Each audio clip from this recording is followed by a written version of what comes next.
Dear students, viewers and the subscribers, welcome to the IAS Mentor.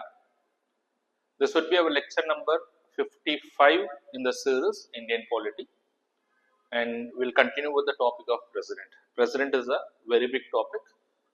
In the last class, we have tried to understand the election of the President, the procedure for the election of the President, where we have basically tried to understand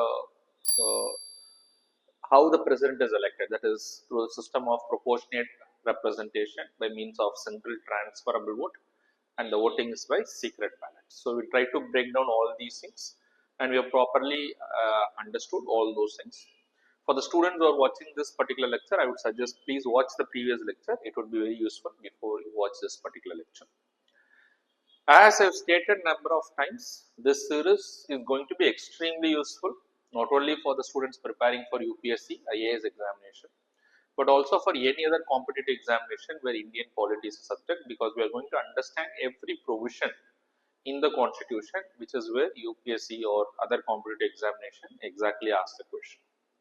Alright, so with this, we'll just proceed to the next lecture. And before I continue with this lecture, I'd like to make a declaration that this video is recorded in a different facility, not in my own studio. So in case if the quality of the video is not up to the mark, so kindly bear with me for few more videos. So till the time I am back to my normal location. Alright. So with that, I'll move to the next lecture, that is lecture number 55, where we are trying to understand some of the other constitutional dimensions or provisions with regard to the President of India. But one important thing that I'm going to discuss in this particular lecture is related to the impeachment of the President. See, the office of the President can become vacant for a number of reasons. And what usually happens when the office of the President becomes vacant? So these are all some constitutional dimensions that you should have a clear idea where questions may be asked. But one way by which the office of the President can become vacant is also by the impeachment of the President. So impeachment means the removal of the President from his office. So one major area that I'm going to focus is what is the procedure that is laid down in the Constitution as to how the President can be removed or impeached from his office, and what is the ground on which the President of India can be impeached from his office. So that is one major area that I'm going to discuss, but yes, I'm also going to discuss the other important areas as well. We'll just try to understand them one by one. So first thing that I'm going to discuss today is what is the term of the office of the President. So if you look into the term of the office of the President as it is given in the Constitution, the term of office of the President is for a period of 5 years. So normally the President term is 5 years, or tenure I would say is 5 years. And when I say the tenure to be 5 years, that from the day he assumes the office, then the time is calculated. It is maximum 5 years. And if you look into the term, is there any specific term? So tenure is 5 years. If there is any specific term, there is no restriction with regard to the term of the President. Say for example, in case of United States of America, the President can have a maximum 2 terms. That means the President can be elected for 2 terms and for a tenure of 4 years. But whereas in India, the Constitution does not restrict the President to have the number of terms, and there is no restriction on the number of terms. But however, so far as to what has happened in our country, it is only one President in our country who has served for 2 terms. Except for one President, no other President in our country has served for 2 terms. If you know the answer, you can put it in the comment box. I would really appreciate the students if you can put the answers in the comment box. Let me see how many students are aware of this particular question. The only President in India who has served 2 terms till this point of time, starting the commencement of the Constitution. But however, please keep this in your mind. There is no restriction when it comes to the term. Okay. So, but however, as a constitutional conventional practice, the presidents in India are not having more than 2 terms. Even as I already said, even that 2 terms is for only one president, but the other presidents are served only for 1 term for a period of 5 years. So apart from that, if you look into the other constitutional dimension, the president can resign at any time if they are not willing to continue because the tenure is 5 years, but it is not necessary once they get elected. They have to complete this 5-year term, a 5-year tenure. So, at any point of time, if they want to resign, they can resign. The only thing is, if they have to resign, they have to submit the resignation to the Vice President of India. That is what the Constitution says. To whom they can submit the resignation? They can submit it to the Vice President of India. And there is another way by which his office can become vacant, or other constitutional dimensions. The President can also be impeached from his office. Impeachment means basically he can be removed from the office. But what is the ground on which the President can be impeached? The only ground as per the Constitution as to how the President can be impeached, or what is the ground on which, what is the reason for which the President can be removed or impeached from his office, is the violation of the Constitution. So, this is very, very important that you will have to keep it in your mind. When I say violation of the Constitution, that means as long as the President does not violate the Constitution, he cannot be impeached from his office. Now, the question is, what amounts to violation of the Constitution? That is not defined in the Constitution. The Constitution doesn't define, or the Constitution doesn't prescribe certain scenarios or conditions what would amount to violation of the Constitution. But the general principle is the President is not bound to violate the Constitution. And if he is violating the Constitution, then yes, he can be impeached from his office by the procedure that is laid out in the Constitution. For example, as per the Constitution of India, let us take Article 74 as an example. Article 74 of the Constitution says the President shall act in accordance with the aid and advice of the Council of Ministers. We know that the President is not the real executive, but he is a nominal executive. He is bound by the aid and advice which is given by the Council of Ministers. Of course, subject to certain exceptions. There are certain exceptions, there are certain discretion that is given to the President, which will continue understanding subsequently. But apart from those discretion, if the President is not acting in accordance with the aid and advice of the Council of Ministers, then the President can be impeached from his office because he is violating the Constitution, because as per the Constitution, he is bound to act in accordance with the aid and advice of the Council of Ministers. Okay, so make it very clear. And then, is the President eligible for re-election? As I already said, there is no restriction when it comes to the term of the President. So, if somebody want to contest election as many times as they want, they are eligible for re-election. There is no restriction in this particular regard. So, this is again something that you have to keep in your mind. So, these are all some constitutional dimensions that I wanted you to keep in your mind. And now, let us try to understand as to how the President can be impeached from his office. What is the ground based on which he can be impeached? That is, basically he can be removed. But the appropriate expression is the word impeachment. So, whenever you talk, you can use the word impeachment, but it is equivalent to the word removed. So, in the examination, most likely the question setter will use the word impeachment. But in case if they use the word removed of the President also, do not get confused. But the most appropriate expression is impeachment. Okay, what is the ground, or what is the process of impeachment? So, we just discussed as to what is the ground on which he can be impeached. He can be impeached for violation of the Constitution. But what is the process of the impeachment? So, that is what I wanted to explain. The Constitution itself prescribes a procedure that has to be followed as to how the President can be impeached. And who is having the power to impeach the President? The only authority that has got the power to impeach the President is the Parliament of India. So, try to remember this. So, who has got the authority? It is the Parliament of India. So, no other authority under the Constitution has the power to impeach the President of India, and the authority is the Parliament. And this is also part of the system of checks and balances that I already discussed, that one organ is having some element of control over the other organ. Here, Parliament is part of the legislative organ, whereas the President is part of the executive organ. So, here one organ is having the control over the other organ, and that is an inherent feature of the Indian Constitution, that is part of the separation of powers and the checks and balances. Alright, so now let us try to understand as to what is the process that is given in the Constitution. There is a detailed process that is given in the Constitution. So, let us try to understand that particular process one by one. As I already said, who is authority? It is the Parliament which is the authority. So, now if any member of the Parliament or some members of the Parliament feels that the president has violated the constitution, then they can introduce a proposal in that particular regard. They can move a proposal in the parliament. Suppose, say, let us assume a member of parliament from Lok Sabha. He feels that the president is violating the constitution, not necessarily acting against the aid and advice of the Council of Ministers, or he is violating any of the other provisions in the constitution, which he is not supposed to do under the constitution. Then, if the member is having enough proof, or if he is convinced that the president is violating the constitution, then he can introduce a proposal in the parliament. So, most likely he is a member of Lok Sabha, so he will introduce that particular proposal in the Lok Sabha. But there are certain conditions that has to be met before a member is introducing this particular proposal in the parliament.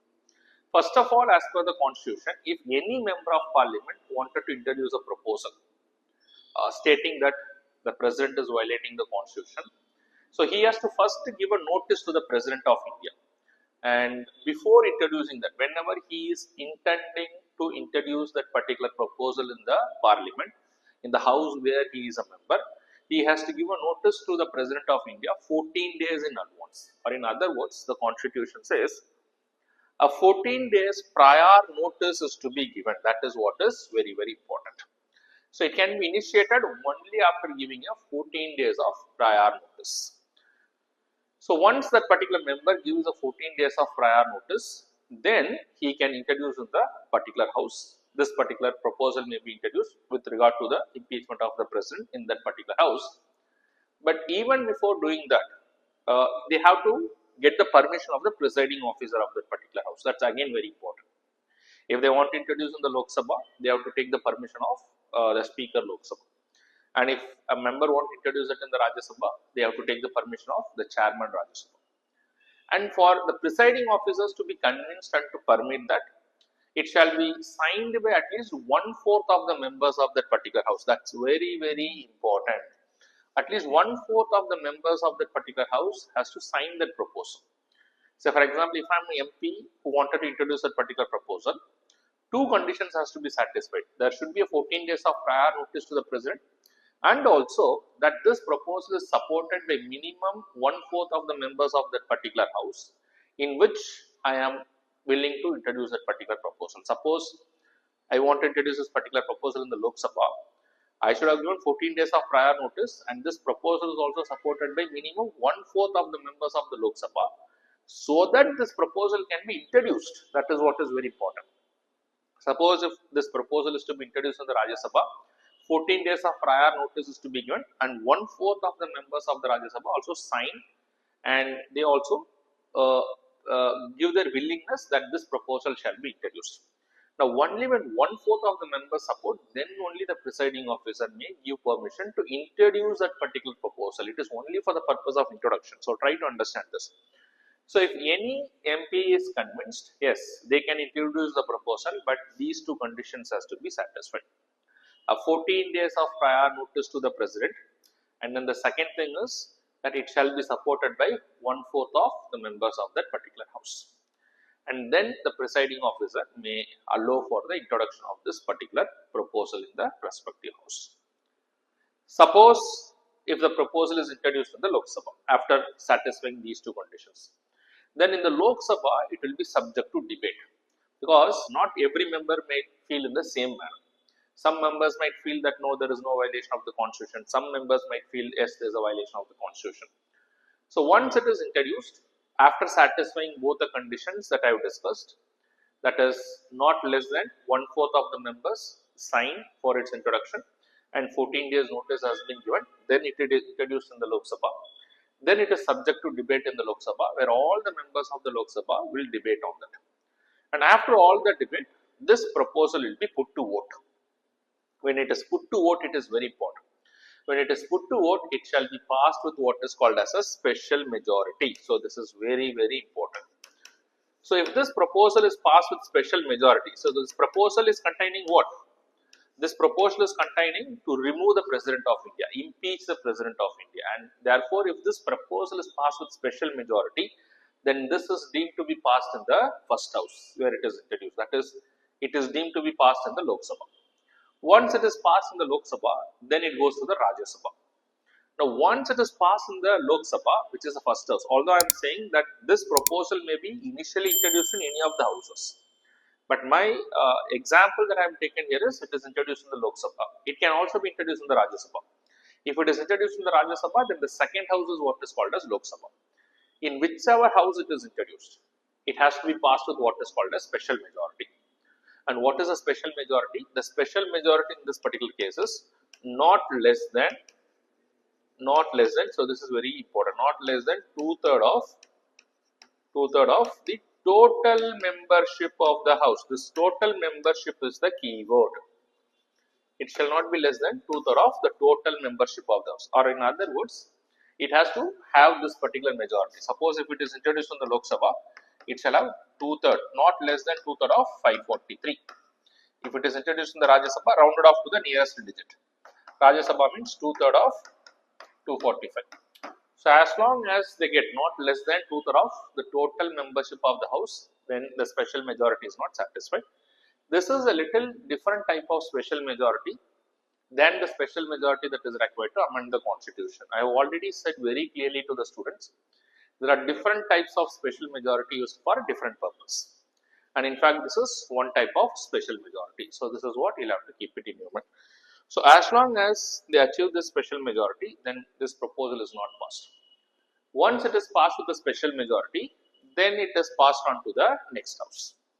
So, suppose if the bill is introduced in the Lok Sabha, proposal is introduced in the Lok Sabha, passed with special majority, then goes to Rajya Sabha. In the second house, whichever is the second house, the president has the right to defend himself. This is where the president will start defending. Till this point of time, the president is not given the opportunity. But the moment it is passed in the first house, then the proposal is introduced in the second house, the president has the right to defend himself. The president can defend on his own, or the president can engage a council to defend himself. Because basically, the allegation against the president is that he has violated the constitution. The president can explain, no, he has not violated the constitution, and he can defend himself in the second house, and this opportunity has to be given to the president, and that is when we are following the principle of what is called as natural justice. So, that is very, very important. Now, once the president is given the opportunity to defend himself, and then the proposal will be put to vote in the second house also, and in the second house also, if it is passed with a special majority, the moment it is passed with a special majority, the president is deemed impeached. That is what you will have to understand. Then there is no further step involved in this. The president is automatically deemed to be impeached. So, this is basically what you will have to understand. So, try to understand this very carefully. So, once it is passed with the special majority in the second house, the president is removed from this particular office. But however, as a matter of fact, no president in India has been impeached. Leave about the impeaching the president. Not even a proposal has been introduced with regard to the removal of the president in our country, and that is the dignity of the office of the president in our country. But however, this is the process by which the president can be impeached. And what is the ground on which he can be impeached? For the purpose of violation of the constitution.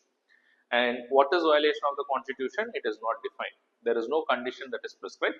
But in general, if he violates any of the provisions of the constitution, then the members of the parliament can come to a conclusion that the president has violated the constitution. And for which introducing such a proposal, two conditions has to be satisfied. 14 days of prior notice, and of course, it has to be signed by 1/4 of the members before its introduction. It can be introduced in either houses, but irrespective of in whichever house it is introduced, it has to be passed with special majority in both the houses. And the special majority here is not less than 2/3 of the members present and voting. And of course, the most important thing is the president has the right to defend himself in the second house. In the second house, it is passed with special majority, the president stands impeached. So, very, very important questions can come from this particular area. Alright. So, with this we are done with the impeachment of the president, but the lecture is not yet over. I just want to discuss one more topic before we complete this particular lecture, another constitutional dimension. What is the ground on which the vacancy can arise to the office of the president? It is very likely that the office of the president can become vacant. But however, can we allow for such vacancy to exist? Because as per the Constitution of India, that there shall always be a president. And without the president, the country cannot function because the president is the head of the union executive. So there has to be some alternate arrangements whenever the vacancy arises to the office of the president. And what kind of alternate arrangements has been set in the constitution. And as a student preparing for the competitive examination, you should have a proper understanding of this, because it's very, very important that you should know as to what will happen when there's a vacancy to the office of the president. And to that extent, the constitution itself prescribes as to what are the grounds by which there can be vacancy to the office of the president. The vacancy to the office of the president can arise because of the following reasons: expiry of the tenure. Expiry of the tenure means that the president completes 5 years tenure, and that's quite normal, because the tenure of the president is only 5 years since the day he assumes the office. So the moment he assumes the office, and before he assumes the office, he has to be administered oath by the Chief Justice of India, and then the moment he assumes the office, then his tenure is for 5 years. So the moment his tenure comes to an end, his office will become vacant. So what if there is a vacancy because of the expiry of the tenure? We'll try to understand. Or the president can resign at any time. We already seen. The only thing is the president has to submit the resignation to the Vice President of India. But however, he is free to resign from his office at any point of time. Or the vacancy can arise because of the removal by impeachment. We already just seen as to what is the process by which the president can be impeached. Or the president can die in his office or because of the reasons of death. It can be because of a natural death or an unnatural death, whatever it is. Once the president dies, then there is a vacancy to his office. So that is also a way by which the vacancy can arise. Or otherwise. Otherwise means not falling in any of these 4 categories. Say for example, the president office or the election of the president can be declared to be unconstitutional. It might also be possible the election of the president itself is declared unconstitutional. If the election of the president itself is unconstitutional, then that person who is elected as a president cannot continue in the office of the president, because his election is declared unconstitutional. And who is the only authority as per the constitution to declare the election of the president unconstitutional? The only authority under the constitution is the Supreme Court of India. It is the Supreme Court of India who can declare the election of the president as unconstitutional. Anyways, that is not the concern as to how the Supreme Court declares the election of the president as unconstitutional, but if the Supreme Court of India declares the election of the president as unconstitutional, then also his office becomes vacant. So these are all the different ways by which the office of the president can become vacant. So this is basically I wanted to explain. There are different ways by which the office of the president can become vacant. Whatever way by which the office of the president becomes vacant, we should always have a president. So what is the alternative arrangement we have? So now leave the expiry of the term, let us take the other 4 categories. That is, if the office of the president becomes vacant by reasons of resignation, if the office of the president becomes vacant by reason of removal by impeachment, or the vacancy is because of the death of the president, or if the vacancy because of otherwise, that is the Supreme Court declaring the election of the president to be unconstitutional. 1, 2, 3 and 4, I am numbering the reasons.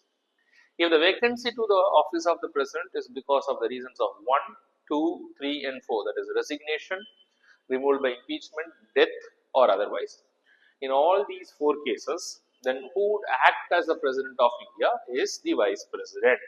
I am just repeating it again. In all these cases, 1, 2, 3 and 4, it is the vice president of India who would act as the president of India. Only in these 4 cases, 1, 2, 3 and 4. And how long the vice president of India can act as the president of India is for a period of 6 months. Not more than 6 months, only for a period of 6 months. So the vice president is acting as the president of India or discharging the duties of the president of India, because there is no president. But can the vice president in these 4 cases, can he act as a president more than 6 months? No, only for a period of 6 months. And within the 6 months, the Election Commission of India, maximum 6 months. Within the 6 months, the Election Commission of India has to conduct the election and they have to elect the new president. And for the Election Commission of India to conduct the election and to elect the new president, this 6 months time is given. So within the 6 months, they have to elect the new president. Okay. But in the meantime, who discharge or who act as the president of India? It is the vice president. Now the question is, what will happen if there is an expiry of the tenure? Expiry of the tenure means After someone is assuming the office of the president, he is completing 5-year tenure and therefore there is a vacancy. In case of expiry of the tenure, the vice president cannot act as a president because as per the constitution, before the expiry of the tenure of the incumbent president, the new president has to be elected.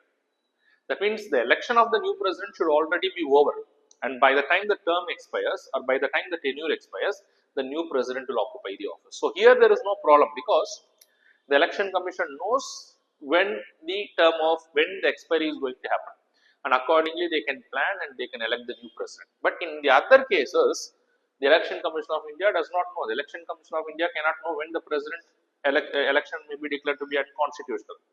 The Election Commission may not know when the president will die. If the president suddenly dies, the Election Commission may not be aware of all those things. So in all the other cases, the vice president can act as a president for 6 months. In the meantime, the new president is elected. Whereas, in case of expiry of the tenure, then the new president has to be elected, and on the day of the expiry, the new president will assume the office. So this is basically what you have to understand. But there's one thing that you have to remember. Suppose let us assume that the new president is elected. The new president is elected, but however the new president is not able to assume the office because on the day of expiry of the tenure of the incumbent president, the new president is not able to assume the office because although the new president is elected, the new president falls sick and the new president is seriously ill and he is admitted in the hospital, so he is not able to assume the office. So who will act as the president in this particular case? In this case, it is very important. The outgoing president would continue to be the president of India, and in this case also, the vice president will not act as the president.